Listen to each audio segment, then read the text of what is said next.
Hello everyone, welcome to another lecture of Principles of Management and today our topic is Examples of Control in the Management।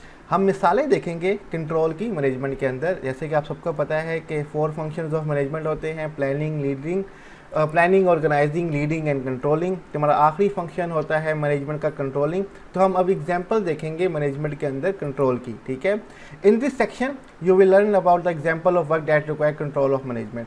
इस section के अंदर हम learn करेंगे, हम सीखेंगे ऐसी मिसालें काम की जिनमें मैनेजमेंट का जो फंक्शन कंट्रोल है उसका इस्तेमाल हो रहा होगा। नंबर 1 हमारे पास है परफॉर्मेंस मैनेजमेंट, कारकर्दगी के निज़ाम को चलाना, कारकर्दगी का इंतज़ाम करना, उसके बारे में हम स्टडी करेंगे। It is a role of management, ये मैनेजमेंट का किरदार है to assign a task to employ, कि वो अपने एम्प्लॉय को टास्क असाइन करें, यानी कि काम जो है वो उनको बताएं। And then measure their performance, और फिर उनकी कारकर्दगी की जो है वो पैमाइश करें। By measuring the performance of each employee, management can know how about the efforts and the action of each employee, and using this information they can take important decision to give promotion or salary hike or bonus etc. अब जब उनकी performance major की जाती है कि employ की, उससे हमें नो हाउ हो जाती है उनकी कोशिशों के बारे में, उनकी एक्शंस के बारे में। तो इस इंफॉर्मेशन का हम बेहतर तरीके से इस्तेमाल कर सकते हैं और बहुत सारे फैसले कर सकते हैं कि किन एम्प्लॉय को प्रमोशन देनी है, किन की सैलरी बढ़ानी है, किन को बोनस देना है या किन की सैलरी कम करनी है। तो ये फैसले करने में बड़ी आसानी हो जाती है। तो हम परफॉर्मेंस को मैनेज कर रहे होते हैं थ्रू कंट्रोलिंग फंक्शन। नेक्स्ट हमारे पास है पर मैनेजिंग फाइनेंस, पैसों को मैनेज करना। हर कारोबार, हर बिजनेस चलाने के लिए आपको फाइनेंस यानी कि माल की ज़रूरत होती है, पैसों की ज़रूरत होती है, ठीक है, कैपिटल की ज़रूरत होती है। तो उसको मैनेज करना और फिर कंट्रोल करना, उसके बारे में हम देखते हैं। Management is responsible for managing the finance of the organisation. जो मैनेजमेंट है वो रिस्पॉन्सिबल है, जिम्मेदार है कि वो मैनेज करे finance for the of the organisation, कि जो भी हमारी ऑर्गेनाइजेशन को, कारोबार को, तंजीम को पैसा चाहिए उसको मैनेज करे। They take important decision like how much funds should be allocated to particular project etc.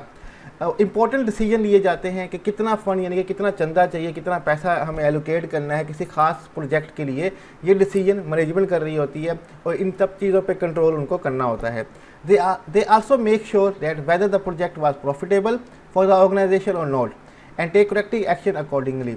अब इनको मेक श्योर करना होता है कि जो जिस प्रोजेक्ट पे हम पैसा लगा रहे हैं, जिस पे काम करने जा रहे हैं, कि वो ऑर्गेनाइजेशन के लिए प्रॉफिटेबल है भी कि नहीं, फिर उसके मुताबिक सही एक्शन लेने हैं, ठीक है।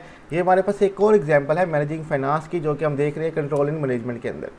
नेक्स्ट हमारे पास है सुपरवाइजिंग पीपल, लोगों की सुपरवाइजिंग करना, निगरानी रखना, उन पर कंट्रोल करना, ये बड़ा ज़रूरी है। जैसे कि टीचर के लिए जिम्मेदारी होती है कि पेपर्स के दौरान स्टूडेंट्स पे सुपरविजन करें, ठीक है, इन्विजिलेटरिंग कर रहे होते हैं, निगरानी कर रहे होते हैं कि सब अपना पेपर खुद करें, चीटिंग वगैरह ना करें। इसी तरह supervising people, the role of management is to supervise the work of employees and increasing the productivity and efficiency of their employ.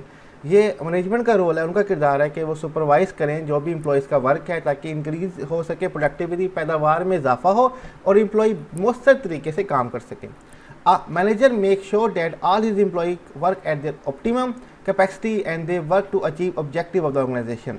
अब ये मैनेजर मेक श्योर करना होगा, उनको यकीन दहानी दिलानी होगी कि उसके तमाम एम्प्लॉई हैं ऑप्टिमम यानी कि मुकम्मल कैपेसिटी के साथ अपना काम कर रहे हैं, ठीक है, और वर्क अचीव कर रहे हैं, ऑब्जेक्टिव जो ऑर्गेनाइजेशन के हैं, ठीक है, ऐसा काम कर रहे हैं कि ऑर्गेनाइजेशन के ऑब्जेक्टिव है वो कंप्लीट हो सके। अब ये मैनेजमेंट की जिम्मेदारी है कि वो अपने एम्प्लॉयज़ के जो भी उनकी परफॉर्मेंस और एक्शन है उनको कंट्रोल करें, ताकि प्रोडक्टिविटी इंक्रीज़ हो, एफिशिएंसी उनकी बढ़े और ऑर्गेनाइजेशन के जो ऑब्जेक्टिव्स हैं वो हासिल किए जा सकें।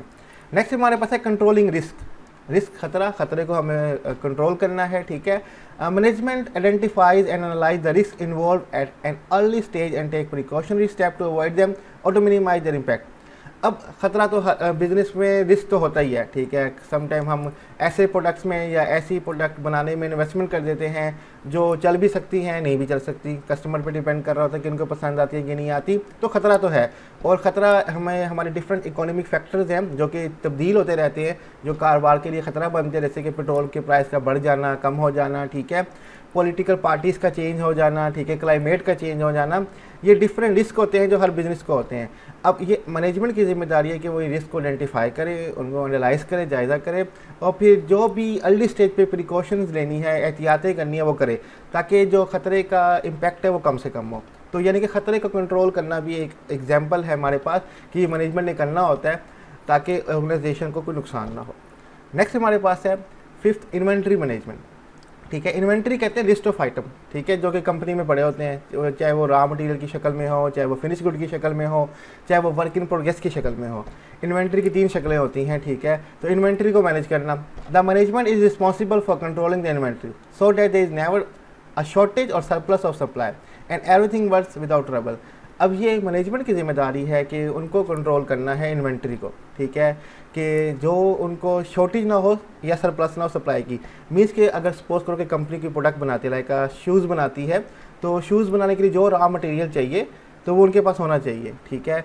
ना ज़्यादा हो कि पड़ा ख़राब ना हो जाए, ना कम हो कि जब बनाने की ज़रूरत हो तो रॉ मटेरियल हमारे पास अवेलेबल ही ना हो, ठीक है। लाइक अगर फूड कंपनी है, बर्गर्स बनाती है, तो वेजिटेबल चिकन का टाइम पे होना बहुत ज़रूरी है। अगर वो नहीं होगी तो वो कस्टमर को प्रोवाइड नहीं कर पाएंगे, और ज़्यादा भी नहीं होना चाहिए कि वो एक्सपायरी ना हो जाए, ठीक है। तो तमाम चीज़ें कंट्रोल होनी चाहिए ताकि जो सब चीज़ें हैं वो विदाउट ट्रबल के पूरी हो जाएँ, ठीक है। तो इन्वेंट्री मैनेजमेंट हमारे पास एक एग्जाम्पल है पड़ी कंट्रोल इन मैनेजमेंट की। लास्ट हमारे पास है इंश्योरिंग क्वालिटी, ठीक है, मयार को बरकरार रखना, ठीक है। The control is important to ensure quality. अब कंट्रोल बड़ा इंपॉर्टेंट है ताकि क्वालिटी है जो इंश्योर रहे हमेशा हमारी। Some organisation are known for their quality. कुछ ऑर्गेनाइजेशन है जो आपकी अपनी क्वालिटी के लिए जाने जाते हैं, जैसे कि सैमसंग है, आईफोन है, ठीक है, ये डिफरेंट है, KFC है, मैकडोनल्ड है, अपनी क्वालिटी के लिए जाने जाते हैं। देयरफॉर इन सच ऑर्गेनाइजेशन, इसलिए इन ऑर्गेनाइजेशन के अंदर the manager does everything to keep up with the quality standard. Manager को सब कुछ करना पड़ता है अपने क्वालिटी के मेयार को, स्टैंडर्ड को ऊपर रखने के लिए। तो चीज़ें कंट्रोल करनी पड़ेंगी ताकि जो क्वालिटी है वो कंपनी की अच्छी रहे। तो ये हमारे पास एग्जांपल्स थी कंट्रोल की मैनेजमेंट के अंदर, और आज का लेक्चर हमारा यहीं पे इख्तिताम पे पहुंचता है, एंड होता है। स्लाइड्स का लिस्ट मैं डिस्क्रिप्शन में दे दूंगा, आप वहाँ से डाउनलोड कर सकते हैं, और कोई भी क्वेश्चन हो आप कमेंट में मुझसे पूछ सकते हैं। अपना ख्याल रखिएगा, अल्लाह हाफिज़।